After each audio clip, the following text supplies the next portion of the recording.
Today I'm revealing details of a recent military operation undertaken by Russia. በመካከለኛው ምስራቅ ውጥረት ትኩረት ተነፍጎት ካልሆነ በስተቀር የሩሲያና የአውሮፓ ሀገራት ወታደራዊ ጡንቻ ማሳሳብና አንዱ ሌላውን ገፍቶ ከስሪቱ ለማዛባት የሚደረጉ ጥረቶች ከትላንቱ ዛሬ መልካቸውን እየለወጡ እስከ ወታደራዊ ትንኮሳ የደረሱ ሆነዋል። የአሜሪካን ዓለም አቀፍ ዳኝነት ወይንም የፖሊስነት ሚና ግሎባል ጋቨርነንስ ስርዓት ሩሲያ ወደ ክሬምሊን የፖለቲካ አውድ ውስጥ ለመጠቅለል እንዲሁም አውሮፓውያን ከዋሽንግተን ጥገኝነት ራስን ችሎ በመቆም አዝማሚያ ውስጥ በመግባት ሳይቀር የባህር ላይ ሰጣ ውስጥ ገብተውባታል። ምንም እንኳን አሜሪካ በዓለም ጥጉ የሚጋገረውና የሚቦካውን ወታደራዊና ኢኮኖሚያዊ ሴራ በዋሽንግተን ላይ ለቅጽበት ችላ አልለውም አሊያም አልዘነጋውም የሚል ብርቱ አቋም ቢኖራትም በመካከለኛው ምስራቅ በተለይም በሆርሙዝ ሰርጥ ላይ ያለውን ነውጥ ለማርገብም ሆነ በራሳቸው መንገድ ተፈጻሚ ለማድረግ ላለፉት 42 ቀናት ከጎኗ የሚቆም ኃይል መጥፋቱን ታሳቢ ወደ ማድረጉ ፕሬዝዳንት ዶናልድ ትራምፕ ተሸጋግረዋል። ይህ ሁሉ ውጥንቅጥ ባለበት ሰዓት ብሪታንያ፣ ኖርዌይና ሌሎች አጋሮቻቸው ለአንድ ሳምንት የዘለቀ አደገኛ የጦር ልምምድ ማድረጋቸው ይፋ ሆኗል። የሩሲያን የስለላ ባህር ሰርጓጅ መርከቦች ለመከላከል የተደረገ ወታደራዊ ልምምድ መሆኑን ደግሞ ለንደን ዓለም ልትገነዘብልኝ ይገባል በሚል ማረጋገጫም ማስፈራሪያም የመሰለ ሀሳብ ሰጥታለች። በሰሜን አትላንቲክ ባህር ውስጥ በተለይም ኬብሎችን ታሳቢ አድርገው ለመከላከል የተደረገውን ልምምድ የእንግሊዙ መከላከያ ሚኒስትር ጆን ሄሊ አሳውቀዋል። በእርግጥም ምንም ቢሆን ምን ሩሲያ የኛ ስጋት ናት የሚል ሀሳባቸውን በግልጽ አስቀምጠዋል። ሩሲያ የኢራን ጦርነት ተከትሎ የተፈጠረውን ክፍተትና ትኩረት ወደ መካከለኛው ምስራቅ መሆኑን ስትረዳ የተዘነጋውን ቀጠና በተለይም አውሮፓን ጫና ውስጥ ለማስገባት እንቅስቃሴው አደገኛ ሆኗል በሚል አስጠንቅቃለች። የብሪታንያና ኖርዌይ እንዲሁም የአጋሮቻቸው ዘመቻ የሞስኮን ጫና ለመመከትና እዛው ለማስቀረት ነው የሚል አረዳድ ይኑረው እንጂ እንቅስቃሴው በአሜሪካ ፖለቲከኞችም ቢሆን በተለየ ስትራቴጂ መነጽር የሚታይ ነው። ምናልባት አውሮፓውያን ያለ አሜሪካ በራሳችን የመቆም አቅሙ አለን ለማለት የሚጠቀሙበት ሊሆን እንደሚችል ሲኤንኤን አስነብቧል። በአብዛኛው ፕሬዝዳንት ዶናልድ ትራምፕ ከሰሜን አትላንቲክ የጦር ጥምረት ጋር ያላቸው ትስስር እየረገበ በመምጣቱ አውሮፓውያን በተለይም በእንግሊዝ፣ ጀርመንና ፈረንሳዮች ኢስሪዎች እየተባሉ በሚጠሩት የተመሩ አቅማቸውን ወደ ማጠናከሩ መሻገር እንዳለባቸው ፖለቲካዊ አረዳዱ እንዳላቸው ጠቋሚ ሆኖ ተመስክበዋል። ብዙ እንሰጣቸዋለን፣ በምላሹ የምናገኘው ጥቂት ነው። ለበርካታ ዓመታት የሰሜን አትላንቲክ የጦር ጥምረትን ተችሁኝ ቆይቻለሁ። ያም ሆኖ ግን እስካሁን ከየትኛውም ፕሬዝዳንት በላይ ኔቶን ለማገዝ ሰርቻለሁ።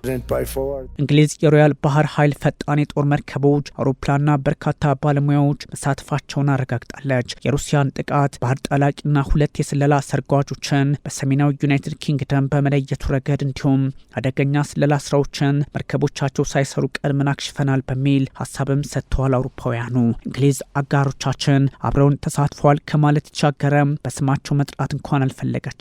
ይህ ታዲያ ለምን ሆነ በሚልም ጥያቄው በስፋት እየተነሳ ይገኛል። ከአሜሪካ ጎን አንቆምም ያሉ ከእንግሊዝ ጎን አብረው ቆሙ የሚል ፖለቲካዊ ግንዛቤም የሚፈጥር ሆኗል። በተለይም ሁሉም ዓለም አቀፍ ከ95 እስከ 99 የፋይበር ኬብሎች የኢንተርኔት ጭምር የሚተላለፈው በባህር ውስጥ ከመሆኑ አንጻር ዘመናዊ ጦርነቶች እነዚህን ቁልፍ መሰረተ ልማቶች በባህር ላይም ስጋት ውስጥ እየከተቱት ይገኛል። የመካከለኛው ምስራቅ ጉዳይም አብሮ ተጠቃሽ ነው። እነዚህ ኬብሎች ከ1.4 ሚሊዮን ኪሎ ሜትር በላይ ቦታ የሚሸፍኑ ሲሆን በውሃ ውስጥ ማለት ነው የዓለም አቀፍ ትስስር የጀርባ አጥንት ተደርገው የሚወሰዱ ናቸው። በውቅያኖሶች ላይ ዴታዎችን በማሳሰር ሁሉንም አህጉራት የሚያገናኙ እንደሆኑም ይነገርላቸዋል። ለዚህም ነው የሩሲያ እንቅስቃሴ በባህር ውስጥ ፈተናችንን ያበዛዋል በሚል አውሮፓ ህብረቶችና የሰሜን አትላንቲክ የጦር ጥምረት አባላት ከባልቲክ እስከ ጥቁር ባህር ድረስ እንጠብቃለን በሚል ጦራቸውን የሚያሰማሩት። በእርግጥ ሩሲያ እንደዚህ አይነት ጉዳይ ላይ የለውበትም የሚል ማስጠንቀቂያ በመስጠት ላይ ትገኛለች። በእርግጥ ሩሲያም እንዲህ አይነት ዓለም አቀፍ የጨለመ ፖለቲካዊ ሴራ ውስጥ አልገባም በሚል በተደጋጋሚ በፕሬዝዳንቷ ቭላድሚር ፑቲን በኩል ታስተባብላለች።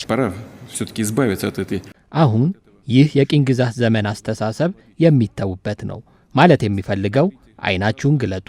ይህ ዘመን ተመልሶ አይመጣም። በቃ መቼም አይመጣም ነው። እኛ ለስልጣኔ ያለን አመለካከት ፈጽሞ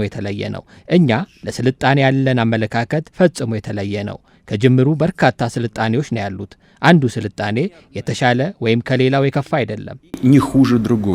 በተለይም አትላንቲክ እጅግ ወሳኝ መስመር ከመሆኑን ባሻገር አውሮፓን ከሰሜን አሜሪካ ጋር የሚያሳስር እጅጉን ስራ የሚበዛበት ቀጠና መሆኑ ለዚሁ ስርዓት ስጋት የመሆን እድሉ የሰፋ ነው። አትላንቲክ ዓለም በከባዱ የምትጠቀምበትን የኬብሎች ስርዓት የያዘ ከመሆኑ ጋር በተያያዘ ጉዳቱ ከባድ እንደሆነም ይገመታል። ህንድ ውቅያኖስን፣ ቀይ ባህርና ሜዲትራኒያንን ጨምሮ ጫና ውስጥ ሊያስገባ የሚችል እንደሆነ ይታወቃል። ትስስሩ በዛ ልክ የሚታይ በመሆኑ ለዚህም ነው የአውሮፓ ፖለቲከኞች የፕሬዝዳንት ቭላድሚር ፑቲንን ሴራ ለማክሸፍ በባህር ውስጥ ያለውን እንቅስቃሴ መቆጣጠር እንዲሁም የባህር ኃይላችን ያለ አፍታ ረፍት የሞስኮን ባህር ጠላቂዎች መከላከል አለበት በሚል ከአርክቲክ እስከ ባልቲክ ድረስ ወታደራዊ አቅማቸውን ያጠናክሩ የሚገኘው ተብሏል። ፑቲንም ቢሆኑ ለምዕራቡ ዓለም ስልጣኔ ያላቸው አቋም ያን ያህልና ቦታውም የተንሻፈፈ እንደሆነ በተደጋጋሚ ሲገልጹ ይሰማሉ። የሰሜን አትላንቲክ የጦር ጥምረት ኔቶ ሩሲያ መርከቦቿን በመጠቀም የዓለም አቀፍ ግንኙነት ወይም ተግባቦት መሰረቱን ያደረገባቸውን የውሃ አካል ውስጥ ኬብሎችን ልታወድም እንደምችል እንዲሁም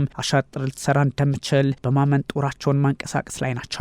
ሞስኮ ለዓለም አቀፍ የፖለቲካ ስርዓት ኃላፊነት አለብኝ፣ በየትኛውም አጋጣሚ ለምድራችን ህዝብ ቀውስ የሚፈጠር እርምጃ አልወስድም በሚል አውሮፓውያኑን ትሞግታቸዋለች። ፕሬዚዳንት ቭላድሚር ፑቲን እነሱ ማድረግ የሚፈልጉትን ሩሲያ ታደርገዋለች የሚል አረዳዳቸው ዓለምን ያምሳታል። እኛ ግን ኬብሎችን እየጠበቀን ጠላቶቻችንን እንመታለን የሚል ወታደራዊና ፖለቲካዊ አቋማቸውን ከክሬምሊን በተደጋጋሚ በመስጠት ይታወቃሉ። የእንግሊዙ መከላከያ ሚኒስትር ሄሊ ለፕሬዝዳንት ቭላድሚር ፑቲን መልእክት አለኝ። በኬብሎቻችንና በነዳጅ መስመሮቻችን ላይ የእርስዎን እንቅስቃሴ እየተከታተልነው ነው። እናም ጥቃት ለመሰንዘርና ለማውደም ከሞከሩ እርስዎም አጸፋዊ ከፋቦታል በሚል አሳስበዋል። ይህ ለሁለተኛ ጊዜ ነው። የሩሲያ የስለላ መርከብ ያንታ በዩናይትድ ኪንግደም የውሃ አካል ላይ ስትገኝ ማለቴ ነው። እናም ለፑቲንና ለራሽያ መልእክቴ ይህ ነው። እያየናቸው ነው። ምን እያደረጉ እንደሆነ እናውቃለን። ያንታ በዚህ ሳምንት ወደ ደቡብ የምታመራ ከሆነ ተዘጋጅተናል።